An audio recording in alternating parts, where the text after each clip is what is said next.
तो हेलो दोस्तों, आज का टॉपिक मैं स्टार्ट करता हूँ। ये जो टॉपिक है राष्ट्रीय ग्रामीण योजना जो है रोजगार रोजगार गारंटी योजना। दोस्तों ये ऐसा टॉपिक है ना कि हर एक समझदार, मैं ये नहीं कहता कि आप लोग समझदार नहीं हो, इवन कि सभी लोग इसके बारे में कहीं ना कहीं से सुन रखा होगा, या फिर कहीं ना कहीं उसी के परिवार के लोग, या फिर कह सकते हैं ना किसी न किसी कारण से इससे जुड़े हुए कंपटीशन लेवल पे मैं इसके बारे में बताऊंगा। लेकिन हाँ, कुछ ऐसे खास एलिमेंट है जो मेरे पास सेफ है और मैं वो बताऊंगा, मतलब मजा आ जाएगा। ऐसे 5 चीज है इसके बारे में जो जान जाओगे ना तो तुमको, मैं जिस जॉब के लिए इसके बाद इसको जान रहा हूँ, यदि कहीं मुझे जॉब नहीं हुआ तो शायद इसमें जॉब हो जाए तो मजा आ जाए। ये जॉब कैसे होता है, कैसे मिलता है, बने रहो बस। मैं सारी चीज एक एक करके आपके सामने रखते जाऊंगा। सबसे पहले इसकी शुरुआत कब हुई थी? तो इसकी शुरुआत जो है 2 फरवरी को हुई थी।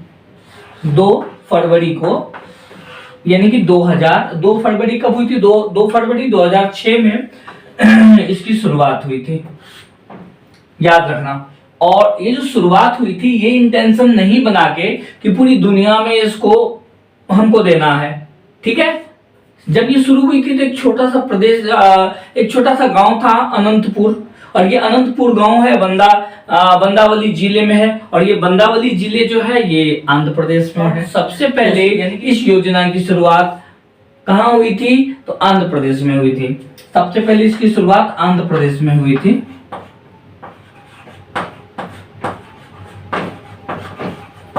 ठीक है, इसकी सबसे पहली शुरुआत कहाँ हुई थी? आंध्र प्रदेश में हुई थी। और आंध्र प्रदेश के जो एक गांव है या जिला को बंदावली, ये जो या बंदावली एक जिला है। और इस जिला में, ये जो बंदावली है ये क्या है? एक जिला है। और इस जिला में एक गांव है जिस गांव का नाम अनंतपुर है।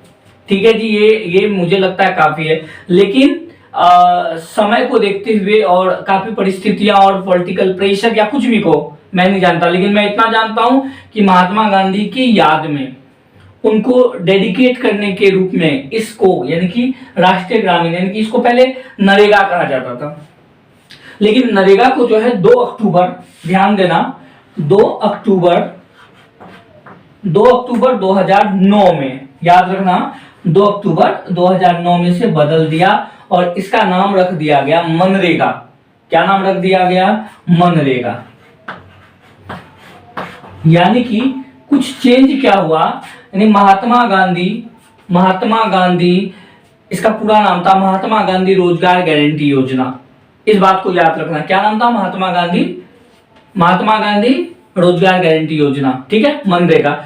और ये पूरा कॉन्सेप्ट यदि किसी ने क्रिएट किया और किसी ने ये सुझाव दिया तो ये एक इकोनॉमिक्स थे, ये अर्थशास्त्री थे जो ब्लेजिनियम से आए थे, ठीक है, जिनका नाम था जय द्वेंज। ये जो इकोनॉमिस्ट थे उसका नाम था जय द्वेंज नाम था, याद रखना, जो ब्लेजिनियम के जो है बहुत बड़े इकोनॉमिक्स थे जो हमारे यहाँ। तो शुरुआत में ये जो मनरेगा जब स्टार्ट हुआ था तो ऑल ओवर इंडिया में केवल 27 ऐसे जगह थे, ऐसे राज्य थे, केवल 27 राज्य। और 27 राज्य से क्या होता है? 27 राज्य में शुरू तो हो गया था, लेकिन मेरे भाई केवल 27 राज्य बोल देने से नहीं होगा। उस समय जब 2006 में शुरू हुआ था तब 27 राज्य, लेकिन इन 27 राज्य में केवल 20 जिले ऐसे थे जहां पे ये प्रारंभ हुआ। क्या प्रारंभ हुआ? मनरेगा प्रारंभ हुआ था। लेकिन आज करंट अफेयर सारी चीज को उल्टा लो तो अब तक का जो रेशियो है, यानी कि 2008 तक की मैं बात कर रहा हूं, और अभी तक जो सारे प्रतियोगिता से लेके सारे बुक्स लूसेंट वगैरह उल्टा लो तो तुम देखोगे कि आज इंडिया में 600, आज करंट में 614 जिलों में जो है ये मनरेगा गारंटी योजना चालू है। देखो, ये जो बहाल करने का और इसकी लोकप्रिय होने की रीजन है कि इसमें सिक्योरिटी अच्छी खासी है। अच्छी खासी सिक्योरिटी है। देखते जाओ, मैं सिक्योरिटी के बारे में भी बताऊंगा, लेकिन याद रखो इसमें जो कर्मचारी, यानी कि तुमने यदि नरेगा या मनरेगा में तुमने जो नाम लिखवा लिया है, यदि तुमने लिखाया है तो, और या जो भी लिखाया है, तो उनको जो फंड आती है, ठीक है, पहले ये जान लेते उसकी फंड आती कहां से।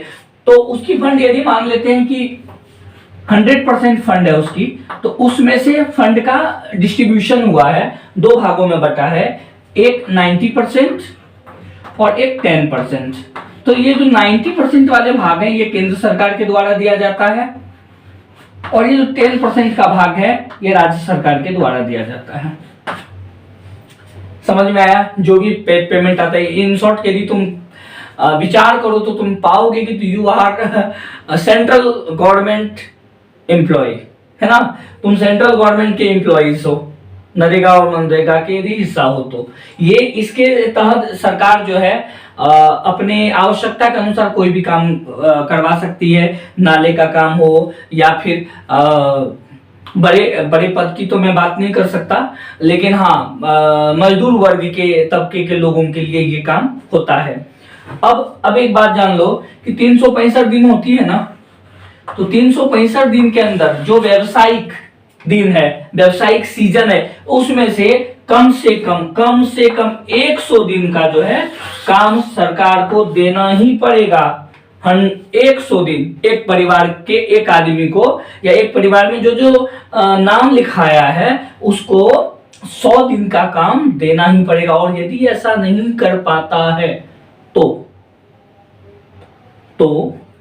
अब बोलोगे कि भाई क्या ही बिगाड़ लेंगे गवर्नमेंट का, लेकिन याद रखना स्टेट गवर्नमेंट की तो रात चलती नहीं है, यहाँ पे सेंट्रल भी जोड़ दिया गया है ना, तो सेंट्रल भी एकदम ताका झाकी कर रहा है, तो गलती तो हो नहीं सकता। गलती इसलिए भी नहीं हो सकता क्योंकि इसकी पूरी देखरेख नेशनल रूरल एम्प्लॉयमेंट गारंटी अधिनियम 2007 में जो बने रूल है उसके तहत इसको रूल किया जाता है, तो गलतियां होना इम्पॉसिबल है। और यदि ऐसा नहीं होता तो हर 15 दिन, यानी 15 दिन तक यदि किसी को रोजगार नहीं मिलता है, यानी कि एक 15 दिन यानी कि एक दिन से लेकर 1 तारीख से 15 तारीख तक, यदि एक दिन काम नहीं मिलता उसको 15 दिन के अंदर, कम से कम एक दिन, ज्यादा से ज्यादा तो फिर 100 दिन, कम से कम एक दिन काम नहीं मिलता या काम 15 दिन तक नहीं मिलता है, तो क्या होगा? तो बेरोजगारी भत्ता के रूप में जो उसका